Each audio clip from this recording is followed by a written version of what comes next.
What's up, Hokie Nation, and welcome into episode 367 of the Tech Sideline podcast. Today, we have a very special guest on set today as we welcome in ACC Network college football analyst Eric Mac Lain to talk all things Virginia Tech football. Eric Mac Lain coming up on this edition of the Tech Sideline podcast, which starts right now.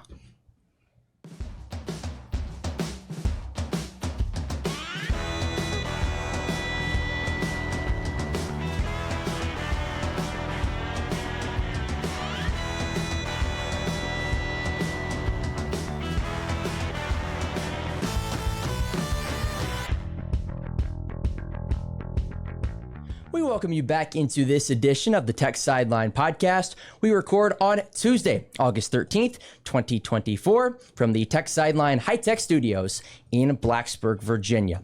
All right, let's get some introductions underway, and I am fired up for this one. Across the way is ACC Network college football analyst Eric Mac Lain. To my right is lead analyst and columnist Chris Coleman. Behind the scenes, the newly engaged director of media, Nick Brown. Nick, we appreciate you producing as always, and I am your host, Carter Hill. Oh, Will Stewart is also in the fourth chair as well. I'm so sorry. He's in the fourth chair ready to go. So we'll tap into Will if we need him throughout the podcast. Eric, first off, thank you so much for stopping by. This is going to be a fun time today, so we appreciate it. Thank y'all for having me. This is amazing, beautiful. I didn't know what I was getting into, and this is the real deal, man. This is beautiful, amazing, and appreciate y'all having me. I know you're in town for the ACC football road trip. Yeah. How excited are you to tap into that at Lane Stadium and in Blacksburg later today? Yeah, man, it's this is one of my favorite places to come. I tell people that all the time. The environment on game day is unmatched. I mean, it doesn't matter if we're 3-8 or undefeated. That place is insane, and so I just appreciate that. I appreciate football communities, and the more and more time I get to spend here. We just left our daily bread. Love that. Yep. I hit that spot all the time. There's so many great places here, so we love it. And there's no pressure. Everybody's undefeated on these trips, and everybody's happy. And so we got to see practice yesterday. We'll be at practice today doing our show that'll air later tonight. And we're excited to be in Blacksburg. I assume it's a similar vibe playing for Clemson. It is, and just the town. It's so funny how, again, there's cow pastures, fields, cornfields, pumpkin field, whatever, and Clemson, very similar thing. And it is interesting. Eddie Royal and I always go back and forth about just how similar our two schools were. I love the shirt, too. I mentioned it to you coming in. You got the Blacksburg shirt. It's my 1-0 shirt. There you go. You got some swag at practice yesterday, too? I did. Well, so yesterday I actually was repping QB1, Kyron Jones. So I had to buy that. I bought that myself. Did you? Helping out his NIL, getting him some little dollars there. So, but it's a little bit personal, the meaning, the stuff on the shirt for those that saw it on Instagram. But yeah, they always take care of us. Coach Dwight got us right in the weight room this morning. I bet he did. So he always takes care of us. So asking someone from the outside looking in, obviously expectations are mile high here in Blacksburg this season. What are your overall thoughts surrounding Virginia Tech football heading into 2024? Yeah, I think the biggest thing is all the depth coming back, all the production. I mean, number one offense, production-wise, coming back in all of FBS. When you have that core wide receiver group that you do, the fact that they all announced it together the same day, Bashal Tootin in the backfield along with Kyron Jones, you've got some real opportunity. And then you look at the defense, and I mean, we're back last year. Saxburg, we're doing it. That's what I'm used to seeing and what I expect to see, from a Virginia Tech team. And they got after it in the backfield. And then you add Aeneas Peoples, who is a freak at Duke, and what, I think that he's going to be for this team. Dorian Strong, I mean, arguably the best corner in the country. And then you got Connors the other side of him. So there is a lot of talent right then and there. You look at the schedule. I like it. Favorable. Things that you can do. Go on a run here. So to me, the expectation is competing for an ACC championship. I mean, I think that with the guys you have coming back, the stability of the staff, the excitement level from a national president. The AP poll just came out. I think Virginia Tech was 26 or 27 right there on the fringe. So everybody's kind of looking, here at Blacksburg saying something's happening. Something is there. Can you take advantage of the potential? It's primarily a junior and senior laden team. Right. What does that mean as a former player? Yeah. Well, first of all, that's a good thing when you're older in college football now. You know, for years it was how can we get in these guys and play them now? And it's kind of shifted just like basketball has too. You know, if you have old guards, you feel really good about March and how far you can go. Very similar now with football. And you look at the different programs across the country, we're good when we're old, you know, and that's the thing that I think is going to be really relevant now. But what does it mean as a player? What does it mean as a coach? What does it mean as a team? We can install so much faster. You know, we don't have to spend a week on the first thing of install. We can do that in one day, and then we can move to the next. And then by week 2, we're kind of game planning. Now, you're not going to tell anybody that, but you're kind of game planning, and you're getting ready for the season. You're probably preparing for that Clemson week. You're probably preparing for other things that guys do because you can handle it. You know, you don't have to just hold these little freshmen, sophomores' hands. These guys have been in this offense. They've been in this defense, and, you know, they know the expectation, and that just makes everything faster, which is a good place to be. Well, that is a big reason for the hype that we are talking about. And you just mentioned Virginia Tech could compete in the ACC this year at the very top. Obviously, a lot of that hype is within the fan base in the state of Virginia.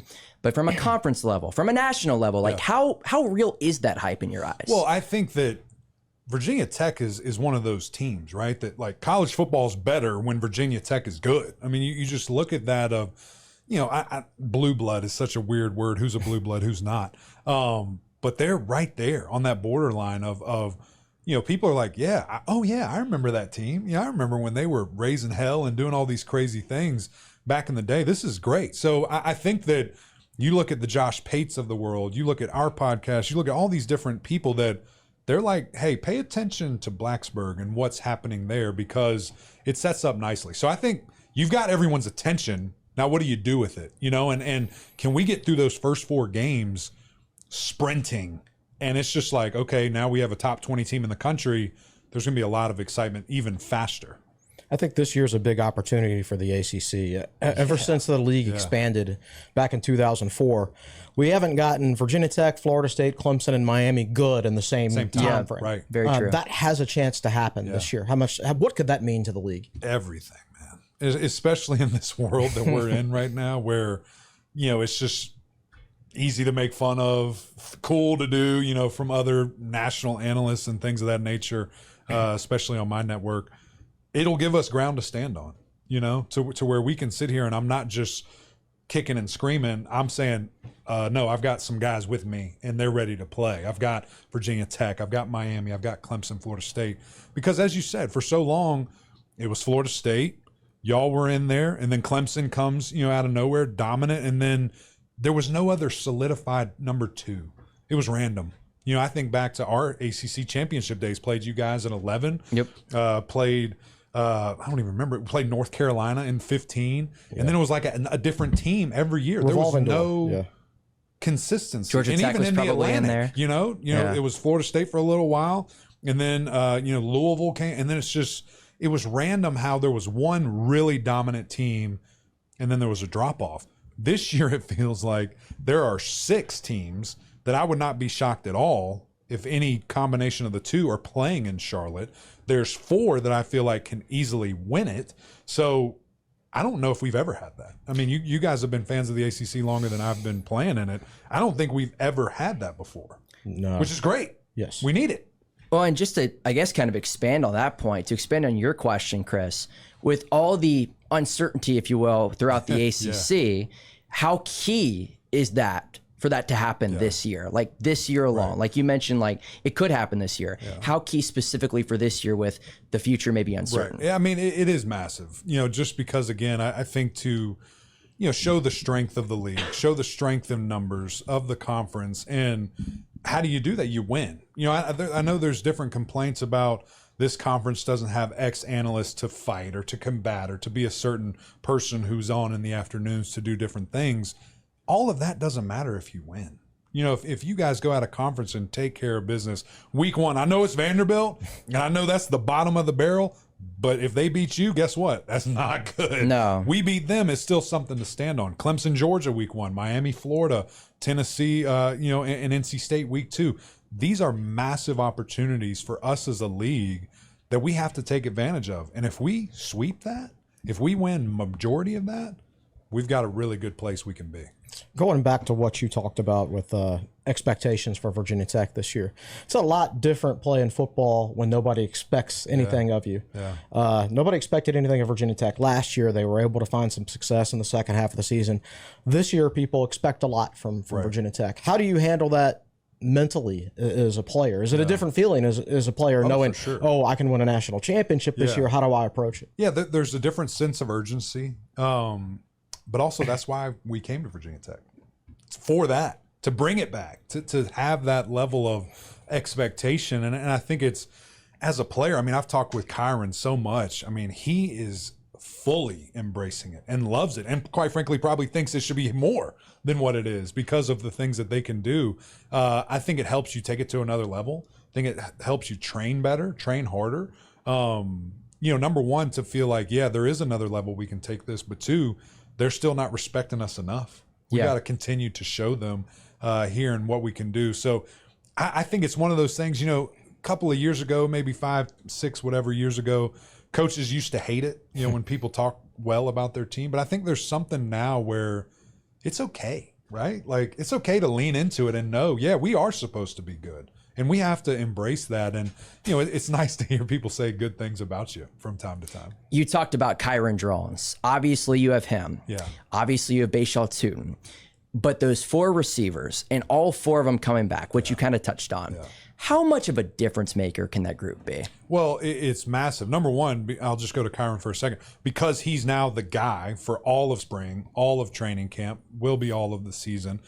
He can prepare differently. Everyone looks at him as the leader, as the face. What he says goes type of thing. When it's a competition, it's like, okay, half the guys are with X guy, half the guys are with the other cat. And so, I think that's drastically and dramatically important. You get on the same page with those guys, as they did throughout the season. We saw the offense explode, when Kyron kind of became the full guy there. And now they've had a complete offseason together. Obviously, they came back for a reason to play with him and just really try to exploit that. So it's you will probably notice and see a lot more, oh, he knew what he was going to do type of route and type of throw, and throw it in places that only those two could ever know that it was about to happen. Within the offense, of course, but I think you're just going to see a lot more synergy, a lot more relationship type plays. I think the offensive line this year is going to decide whether Tech is simply good offensively or takes that next step to being great. Because down the stretch last year, they were hammering teams, kind of mediocre teams, but when they played somebody with a great defensive front like a Louisville or an NC State, that's where they struggled. Everybody comes back on the offensive line. There should be synergy, like you said. Yeah, and I think that, again, is important. Like, I know that everyone just thinks, hey, offensive line, if you're left guard, center, it's all the same. Just go. And it's just not. Every step is different. Every angle is different. Every hand movement is different, unique to the position and unique to each guy. And so if you can have that, cohesion where one is 5 and you make that fist as an offensive lineman, it's just better, right? And I love your left tackle. I think he's silky smooth. Really, really good player. I think he'll end up being a draft pick whenever he decides to take that next step. And I think the guys get it, right? Like, they're older dudes that know, hey, we want to bring this back, kind of similar to what I was saying earlier. That's why you come to Virginia Tech, to play in, to win, and to be in these type of big games. And they embrace that. So if you're a defender, how are you going to defend Virginia Tech? I mean, you have 4 top-end receivers. Right. You have an all-American talent at running back, potentially. Yeah. And you not only have a quarterback who can beat you in the air, but can run as well. Like, how are you going to defend Virginia Tech? You got to pick your poison, right? Exactly. You got to pick what's happening. Do you have any weather on your side? Do you have anything that can help you? Anytime that you get, negative plays, that helps, right? Like, you try to send blitzes, you try to confuse and do things of that nature, but it just looks like they're going to have answers. I mean, it looks like Kyron is at a point where he sees what he has and he's going to get the ball out accordingly. So it's going to be tough. I think at the end of the day, the question you just asked, physically, are they ready to take that next step against a Clemson when they come to town with that veteran, NFL type defensive line that they're going to bring here? And what does it look like? How much of a step will we take as an offense? I'll throw you a curveball.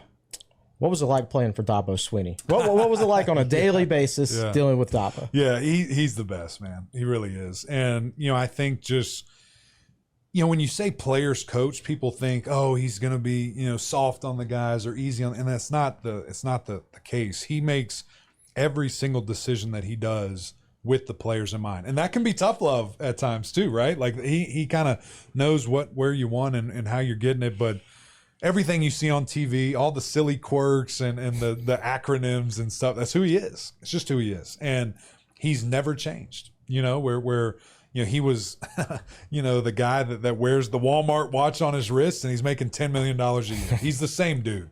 And I've always loved that. He cares about you as a man more than a player. That was something that was so evident to me, man. I visited, everywhere in the country when I was doing my thing as a recruit. And there was just something so different about him, and he was a young guy back then. I went to, here, met Beamer and loved it. Went to, Penn State, Ohio State, Tennessee, Alabama, and it was all these, just older established dudes. And then I see this little, first year head coach and Dabo Swinney, the Energizer Bunny. And he's the real deal, man. And, I commend him always for, running his program the way he does. And the interesting topic right now is the portal and all the things and the lack thereof. But here's the deal. Number one, he's not kicking anybody off the team. And number two, nobody wants to leave. So you don't have room. You don't have room to do these things, but they're loaded. I mean, they've got so much talent. It'll come down to quarterback for them and what they can do. But he's one of the best, man. Have you ever met him? I've not. Oh, you'll love him. If you somehow do here or whatever, he's a great dude. Okay. He's a great dude. Sticking on that point, I'll throw you another curveball. You redshirted in 2011? I did. So I didn't come up here, man. I didn't come up here. As a player. Oh, that was a good day for the Tigers. It was. Well, it was rainy. It was a horrible day. I don't know if you remember it. It was awful. Cold, rainy. And Andre Branch had like 10 sacks. Virginia kid. Yes, he sure was. We were tailgating, and it was so cold we actually cut a branch off a tree and started a fire. Did you? Dead serious. That's awesome. That's some man stuff right there. That was the only good part of the day. Yeah, I'll say that. Yeah. So I never played here. Sad. You were at the ACC title game that year? Yeah. Okay. Yeah. That was awesome. Again, that was another crazy. I know. So you only played against Virginia Tech once then? I think 2012? 12. Yeah. What At is home. Yeah. What is, from your angle, Dabo Swinney's view of Virginia Tech, do you think? Oh, man, ultimate respect. And, I mean, especially then with, Bud Foster being the guy. I mean, I remember those practices because obviously I'm scout team and we see all that. He values this place. And kind of similar to what I said in regards to college football's better when Virginia Tech's better. He knows that. And I certainly think he's looking forward to being here. That was the last time, right? We haven't been here since 2017, I believe. Came then, okay. Yeah, and then 2020 technically, but nobody was here. Oh, I forgot about that. Okay, they've been here. But there was nobody in the stands. That game wasn't originally supposed to happen. That's true. It was just one of those that, like, we have to redo the schedule, so Clemson, you're at Virginia Tech. VT. Yeah. Yeah, no, but he loves it, no question. That was the Dax Hollifield sprinkler game. You remember that? Sprinklers went off in the first half. Oh, he started jumping up and down and everything. Oh, wow. Huh. Trevor Lawrence was the quarterback. That's right, he was. You know what the only thing I remember about that? I don't even know if I should bring this up. No, that's all right. What's y'all's only memory from that game? You said the sprinklers. Do you have another one? Hendon Hooker. Yeah. Yes, that's true. So weird. Yeah. And Quincy Patterson had just left. Knox Caden was the quarterback the back half of that game. That's right. Wow. That was a rough day for Hooker because Virginia Tech had a game plan to they were going to run the clock down and limit the snaps, give themselves a chance going into the fourth quarter. And he forgot the game plan on the first drive and was snapping it with like 12 seconds left on the play clock. So he immediately got benched. Yeah. And then that happened to him on the sideline. Definitely one of the strangest. Yeah. Weird game. Going down Virginia Tech Clemson memory lane right here. Some good battles. November night's going to be great. It's going to be great. I hope we're here, man. That is a loaded, like if y'all have looked at the rest of the landscape, it is a loaded schedule. A lot of great teams play, man. If we somehow get it, night game in Lane. Well, some of us who are seniors here at Tech are like... College game day, maybe. Wow. Okay. I don't know, man. I don't know. I know. That's why I looked at the schedule. Maybe though. Maybe both undefeated. Who knows? We'll have you here though. Hopefully. That would be great. I'll come back for sure. Well, flipping to the defensive side of the ball. Yeah. You lose some pieces. You bring back some pieces, but you shore up those holes. Like Aeneas Peebles, Sam Brumfield. How big are those two going to be on that defensive front and at the Mike position too? Yeah, I think looking at Aeneas specifically, obviously we know of the success of APR last year. Monster, really exploded in a handful of games. A lot of excitement, a lot of attention going to be given his way before Aeneas made his decision, where you can slide to him, chip him, double team him. Well, now you put Aeneas on the other side. It's not as easy as a decision, to do that, because he is a war daddy. I mean, he's a guy that can sack the quarterback from the defensive tackle position, and you add already the guys that are there and a couple other pieces. That D-line has a shot, to be really, really good, really stout, and like statistic producers, not just, holding double teams and letting everybody else feast. I mean, they can make some real plays. And then, I think linebacker, it's just, it's what you expect from Virginia Tech, and I also expect a great secondary. I mentioned Dorian Strong. You don't even look at that side of the field when he lines up. Like, you're good. It's on an island. And can we move him around? Can we put him in the slot? Can we get him on whoever's hurting us the worst? He's that good of a player to move him.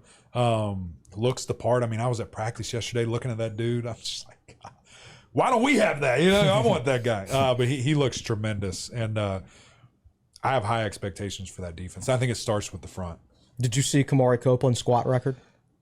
I couldn't even imagine trying to lift that off the rack. Not even squatting it, just putting it on my back. My knees right now hurt thinking about that. I ran into him in the weight room today. He looks great. He loves the weight room. He loves it. Lives there, basically. It was 7 a.m. Everyone else is asleep, and he's just hanging out. He loves cardio, too, which is odd for a defensive line. It's kind of weird. Yeah. I think we got our founder and general manager, Will Stewart, or something in the fourth chair. Please go ahead. I figured since we were talking about Kamari Copeland, this is a good time to try to figure out if Eric is the largest human being to ever sit in that chair. So let's talk about height first. How tall are you? 6'5". 6'5". We've had Liz Kitley at 6'6". Uh-huh. And Justin Mutz I'm 6'6" with shoes on too. Emacs going like that. And Justin Mutz at 6'7". Okay. So how much do you weigh? Right now, 330. Oh, you win. I'm a man. Come on. We don't even have to rattle those off. I'll do it anyway. Okay. Well, Darius Payne, 276, Kamari Copeland, 280, and Mario Kendricks at 294. Smoking them. So this is the first time we've even gone over 300 pounds. I'm glad the chair works. The chair's been great. So the podcast ain't over yet. So you've done your research then, this podcast. Oh, I got the You've been pulling it up the whole time. Yep, I love that. I've been doing the research. Oh my gosh. All right, you may have to show back. Do I get the title? I would say when it comes to height and weight together, biggest. Yes. Body mass in general, yes. Height-weight ratio. I didn't ask Liz Kitley how much she weighs, but it's not smart move. Yes. Very smart move. Very smart move. You also have Kelvin Gilliam coming in. Okay. Kamari Copeland. I'm going to stick on the defensive front. With APR coming back, you mentioned that could be another difference maker for Virginia Tech. If they take this to the next level, how good can the defense as a whole be, particularly with Mansour Delane and Dorian Strong playing the cornerback spot? Well, the biggest thing is always stopping the run, right? Sure. Like if you can do that, you're a really dangerous team. And I think because of who, Virginia Tech has in the secondary, you're like, throw it if you want to. That's great. We feel good about our chances. I think the biggest thing that we need to see improvement-wise, though, is turnovers. We've got to create more turnovers, interceptions specifically. When you have two guys like that, they've got to get their hands on the football, get it back for our offense. Sacks, tackles for loss are awesome, but those are like back-breaking plays. Strip sacks, I want to see some of those. Just really pivotal, momentum-swinging plays by getting the ball back. And again, you're talking about a complete team. It's not just, man, we got a really good offense. We think really highly of this. No, you feel great about both and what this team can do together. We've praised them this whole show so far. What is Virginia Tech's weakness? Yeah. Like what do they absolutely have to improve on? If they get to the end of the season and they win the ACC or they play for the title, you look back and you say, well, they got better there. Yeah. I think just for a little negativity to sleep in, 7 wins. We're going from 7 wins to what? That's a big jump when you do that. And I think that's one of those things where because everybody's coming back, because hopefully Ollie Jennings is healthy for a full year, the dynamic piece that he adds there, the turnovers I think is a huge thing. But then it just comes down to consistency. Every single Saturday or Friday, are we showing up as the best version of Virginia Tech that we can be. I think the last piece that'll be interesting, that every team goes through it when they're going through this transition. My 2011 Tigers had to go through it, is complacency. You know, you get 5-0, 6-0. How hungry are we still? How much do we understand? How important is it that we still are in the film room every single day? The details still matter. That's always something that I love to see. How do guys handle it? Because winning is hard, but it gets a lot harder when you have a really small number beside your name and there's a lot of attention on you. Well, I think one of the fairest critiques, which Andy Bitter talks about all the time, is who did Virginia Tech beat last year? Yeah. Like Boston College is probably the best team that they beat. Right. Now, more opportunities this year, not a plentiful amount of opportunities, but Miami and Clemson, I think, really Virginia Tech, what's Virginia Tech's best win in the last 10 years, do you think? What is Virginia Tech's best win? That West Virginia game maybe in 17? Maybe. The North Carolina game in 2021. In 2019? 2021, I'm sorry. To open the season. Yeah. That was sick, by the way. That was a great atmosphere. I've got a coin from that game. It's awesome. Yeah. It's amazing. Well, it was like nobody had gone to a game the previous year because of COVID, so everybody, the energy was just, it was carried over. Yeah. But that is a good point. How do you do against the two teams you just mentioned? Probably the two most talented teams in the league when you look at rosters and who they have from a Stars NFL projection standpoint. How much better have we gotten? Because it's one thing where we sit out in practice, you're like, man, that looks good. But until you have another color jersey walk in there, it is hard to know. How did you make that transition at Clemson? You guys were very good, but it took a while to get elite. Yeah. Like how did eventually that switch get flipped? Because like you said, there were games where there were years you would blow Virginia Tech out in the ACC title game and then give up 70 to West Virginia in a bowl game, right? Yeah. I think quarterback play has a lot to do with it. I mean, when you get a guy like Deshaun Watson, you get a guy like Trevor Lawrence, they just make you so much better, right? They're erasers, which Kyron Jones can be. They take that next step. Taj Boyd's, the guys like that can really hide any deficiency that you might have because that's how good they are. But also just the acquisition of talent, man. I mean, it is a talent-driven game. You can have the greatest coaches in the world, the greatest scheme, but if you don't have dudes that can line up and physically whip you, it's hard. And I think when you look at even you look at the title games, you look at big bowl games, the difference is bigger, stronger dudes. I mean, if you're just a massive team that just everywhere, offensive line, defensive line, receiver, that can physically outmatch, you win a lot of those. And not every case. You have those Cinderella stories where something happens. But for majority of the time, we got an elite quarterback and we got big, fast, strong dudes over, this period where it was just a machine. That Clemson was just rolling. We were talking about their schedule, and you said it's a very favorable one, like we've all talked about. How key, though, is it for Virginia Tech to capitalize on those Miami, Clemson games, so on and so forth? Like Virginia Tech, again, just kind of feels like they need to win one of those games this year to kind of say, hey, we're back at the top of the ACC. Well, I certainly think it helps. And then it certainly helps if you want to play in the game. I mean, I think losing two is going to be tough. You're going to get in a tiebreaker type situation. We mentioned all the depth. I mean, I could easily see the ACC having 3 or 4 10-win plus. I mean, which is awesome. I mean, when the heck have we had that in a long time? So, it's vital, but I think the most important thing is the start. Like we've got to be 4-0 in a hurry and feel good about it, and then where do you go from that? It gets really exciting. What's the first conference game? Does anybody have the schedule? At Miami. First conference game is at Miami. It is Friday night. That's that Miami game. Yeah. So, I mean, you know what I'm saying? We have to sprint into that feeling really, really confident. You probably have an undefeated Miami team. You probably have an undefeated, Virginia Tech team, and winner take all type deal. Yeah, at Vanderbilt, Marshall, at ODU, Rutgers. At ODU. I know Rutgers. At ODU, or we yeah. I'm just kidding. Yeah, that won't happen. That won't happen again. Hopefully. Rutgers should be okay, but I absolutely think they need to go 4-0. But they'll start 3-0 for sure. Rutgers will give them a run for their money. They're so physical. Yeah. Sure. And that's the type of team Virginia Tech didn't play well against last year, is your physical teams. Speaking of which, everybody talks about the Syracuse game, they talk about the Miami game, they talk about the Clemson game. What is the sleeper game for Virginia Tech this year? Maybe one that not all, like an opponent that nobody's really thinking about. Man. I think when you look at it and you look at the quarterback play of the league, and you look at just who is going to emerge quickly, you've got a lot of them, right? And I think at the end of the day, when you see the depth from top to bottom, and I don't know when. Can you rattle off October for me? Yes, I think one game you probably want to look for is Georgia Tech. So that's who I was wondering if quarterback they played then. Because those guys and running back. You see the momentum that they have right now. Recruiting, they just got the first 5-star ever yesterday. Georgia Tech did. Those guys are good, and there's just their schedule. It's brutal. It's so hard. You better be ready. When you play everybody, not just Virginia Tech, everybody. When you play them, because I think their quarterback is amazing. They have a great 1-2 punch, just like Virginia Tech does. I kind of flip-flop every day who has the better 1-2 punch coming out of the backfield. But is it home or away?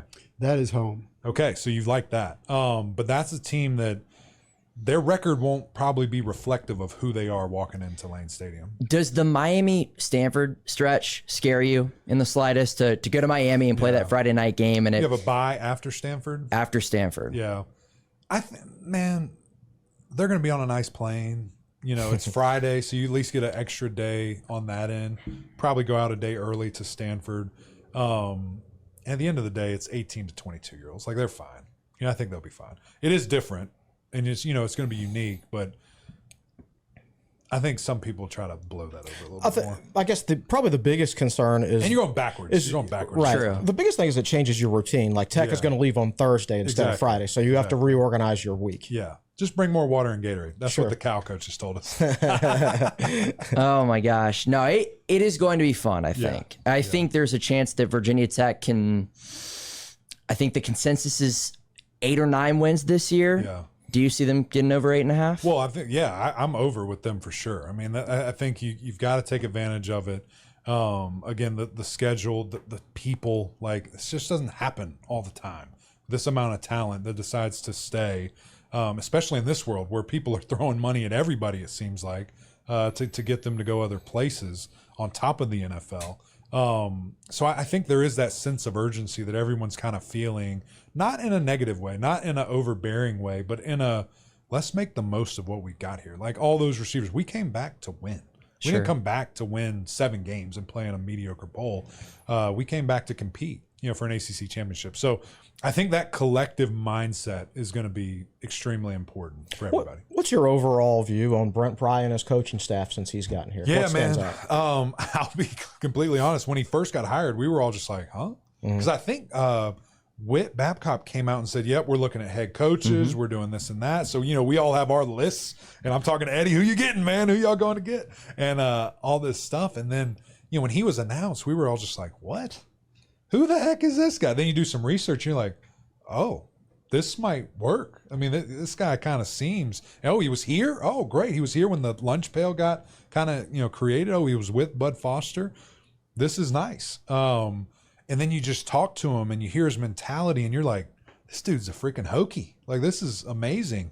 And of course it takes a little time and things happen, but I love it. I love how blue collar he is. I think he fits this community. We were talking off air how important that is. And being able to just fit in. It's tough. This is a tough place to play, just like Clemson. It's unique. It's very different. I think the importance of putting a fence up around the state has been huge. I think you're seeing that with recruiting and, the guys that they're really focusing on having to fix some of those relationships, across the state, just strictly from, an outsider view. But, I think he's a great fit. And hopefully, we'll be here for a long, long time and win a bunch of games. I just want to go back to the schedule one more time because the thing that I think a lot of people are talking about is the week before Clemson, you do go to Syracuse. Yeah. And I think that's your ultimate. I know exactly. I think Will's the whole time been like, oh, you can't assume Virginia Tech's going to win at Syracuse. They haven't done it since 2000. No way. And that took a freak play from Michael Vick. Wow. It doesn't matter. Like Virginia. How many opportunities in between? I don't know. 4, maybe 3 or 5 4. or 6. Okay, so not crazy. Tech can go up there with a 9-3 team and get smoked by a 3-9 team. That's just the way it works. Like the 2016 team that won the Coastal Division and played for the ACC title got flattened in the Carrier Dome by like a 3 or 4 win team. Yeah, that was a Exactly. That was like that a was superhero? a 4. That was a Syracuse team that went 4-8, 2-6 in the ACC, and they beat Tech 31-17, and it wasn't. It was 17-0 just like that. But then that next year, that team won 10 games. I mean, that was a good. Right, They just weren't ready They had to a take core, the next step. They had a great core. Yeah, that's a sleepy game. Kyle McCord is a dog. I mean, I don't think enough people are giving him the credit that he deserves. I mean, that's a 10-win team at Ohio State, 3,000-yard passer. I mean, he's a dude. Rondé Gadsden is a monster. So, yeah, it's again, I say favorable because of how some things shake out. Sure. But it's still, the league itself is elevating. And I think that it's, in a year, in 2 years, are we talking about, just the gauntlet that everyone has to go through on when and how they play people? Well, particularly. And I think the transfer portal is because of that. Yes. Like you can just acquire talent, these relationships. I mean, you look at what Coach Fran Brown's doing at Syracuse. They're getting bigger in a hurry. I mean, if you look at their recruits, if we pull that up, if you want to, you don't have to.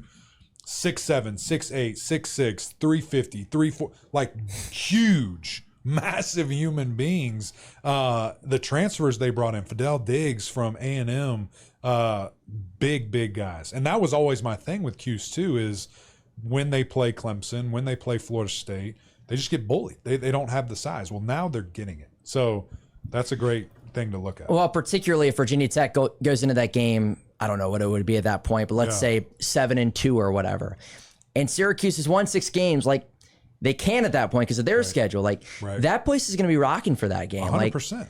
And it's those people love good football. Now, that's similar. They're not going to be showing up 3-8, packing the house like you guys do, no matter what.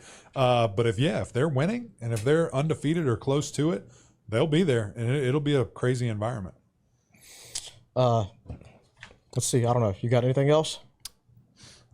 I think we've covered pretty much everything. You kind of go off script and it kind of catches you off guard. Like, we're towards the back. I think Will just have something though. Did you find some numbers for us? Yeah. So as you guys talk, I pull up Windows on the on the browser, and very early in the conversation, you were talking about how the teams varied that went to the ACC championship game. So I thought I'd fill that in.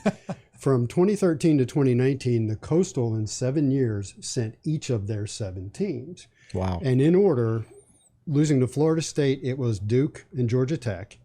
And then losing to Clemson, it was North Carolina, Virginia Tech, Miami, Pitt, and Virginia. So that's and for fun, you can add in Notre Dame for an eighth Coastal when they came in 2020.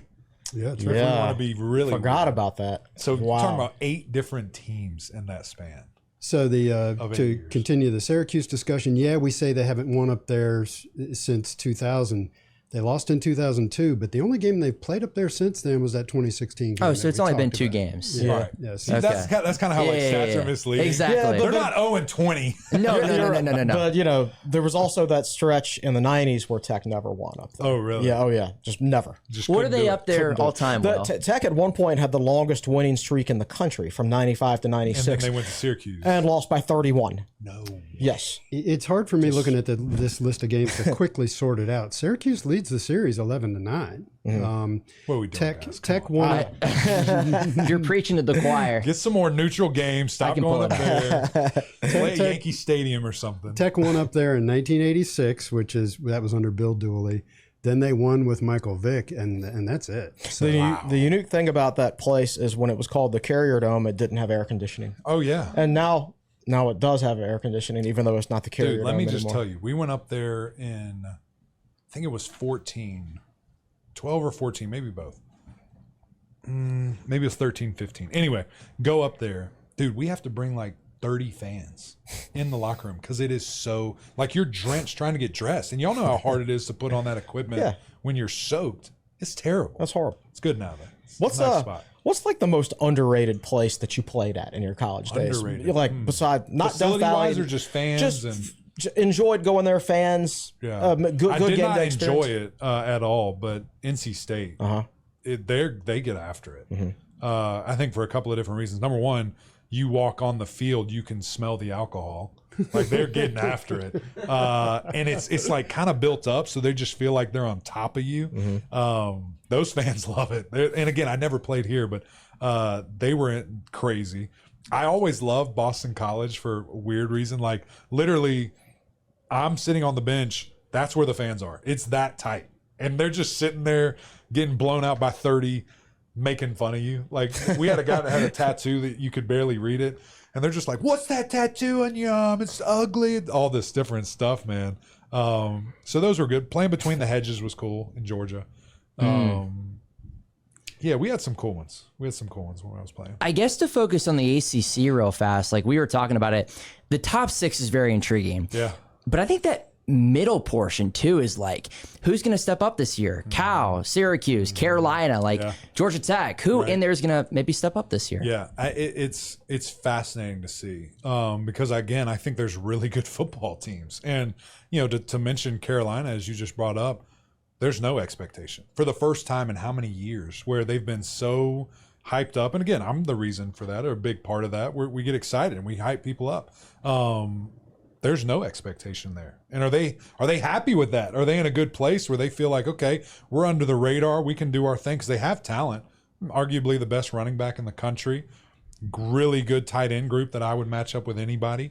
And then you look at a D-line that's just full of 4 and 5 stars that just haven't taken that next step yet. Is this the year that they do it? So that's a team. We already talked about Georgia Tech, touched on Syracuse a little bit. Cal, I think, is going to be fascinating because you have Jaden Ott, who's a freak show at running back, really talented guy. They've got a true sophomore at linebacker. I'm not going to try to pronounce his last name right now. I'm not ready. Freshman of the year last year in the conference. Just a heat-seeking missile at linebacker. So they've got some really nice pieces as well. SMU too is in there? SMU, I go back and forth between Louisville and SMU, who I kind of put in the 6th spot. But we'll clump all of them together. It's going to be fascinating, man. I really do think our conference is going to be very deep this year. I think Louisville's an incredibly well-coached team. For sure. Braum, is a genius, and they have so much coming back. The more I study them, the more their defense just pops. They have dudes everywhere, and that probably will get them, to the top 5 quicker.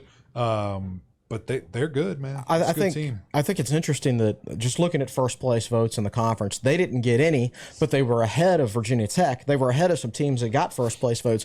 I think a lot of teams view them as a team that's most likely going to be very good and very consistent. Are they going to have the quarterback play to actually have a chance to win? They feel better about quarterback this year than they did last year, which is interesting. By the way, Virginia Tech is 2-7 at the JMA Wireless Dome. All time. Yep. All time. They're 2-7. Don't go back. Got to on November 2nd. They told us we have to. So let's get a dub, please. What is on the docket while you're still here in Blacksburg? I assume you're here the rest of the day. Yeah. We got practice. I've got a couple meetings. I just was put on the Joe Moore Award voting committee, which is the offensive line of the year. Very excited about that. Some good food tonight.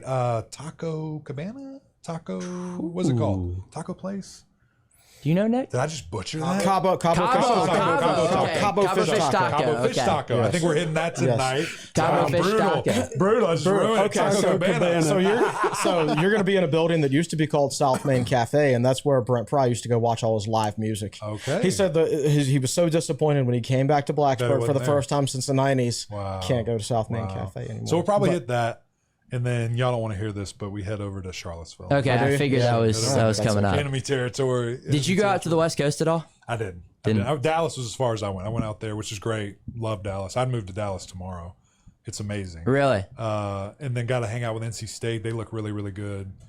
And Miami. I was at Miami too. So finished with the Virginias, and I'll end up in Clemson for my last one. By the way, week 0. Like we're here. I know. It's game day. Florida State, close. Georgia Tech, and across the pond. just under 2 weeks. Crazy. That's crazy. Yeah. I got to ask you before we go, where did you pick Virginia Tech in the ACC preseason bowl? I had them at 5. At 5. Okay. And I think that it's a great spot, but it's a spot that you can move up, man. I mean, it's right there for the taking. I love your quarterback. I love this team and the depth that you have.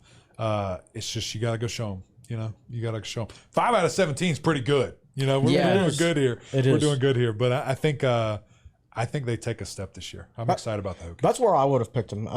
Fifth probably. Yeah. Fourth to sixth, I think anywhere in there is fair. I agree. Yeah, it's just there's a number of teams like Virginia Tech this year in the league, and I do think on paper that the league is deeper and better this year. Got to go prove it though. Got to go prove it. We'll have a lot of great opportunity. We will. Did you submit a poll, Will?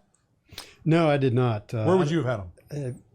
I like the 4 to 6 range. I don't really follow the league closely enough to fill out one of the ballots. I think I might pull a Kyle Bailey and pick a guy from Christiansburg as player of the year. Shout out Kyle Bailey reference. I love that. Shout out KV. Oh my gosh. I probably would have had him 6, yeah. I would have had him 6. Louisville? Behind Florida State, Clemson, Miami. NC State, Miami, Louisville. Yeah, Miami 4th. Miami 4. Really? But you know better than me. Wait, so. why? Why? Because you just hate No. It's their level of inconsistency. That's exactly. It's a new world, though, dude. It is. I know with the portal, they've got a great quarterback. We're buying whatever we want. They got a ton of talent. Yeah. That coaching staff, though, gives me some pause. Okay. Gives me a little bit of pause. I hear you.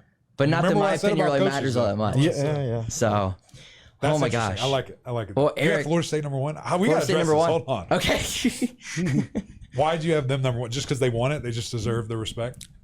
I think they're incredibly well coached. Sure. And they did incredibly well in the portal, as did Miami, NC State, and Louisville.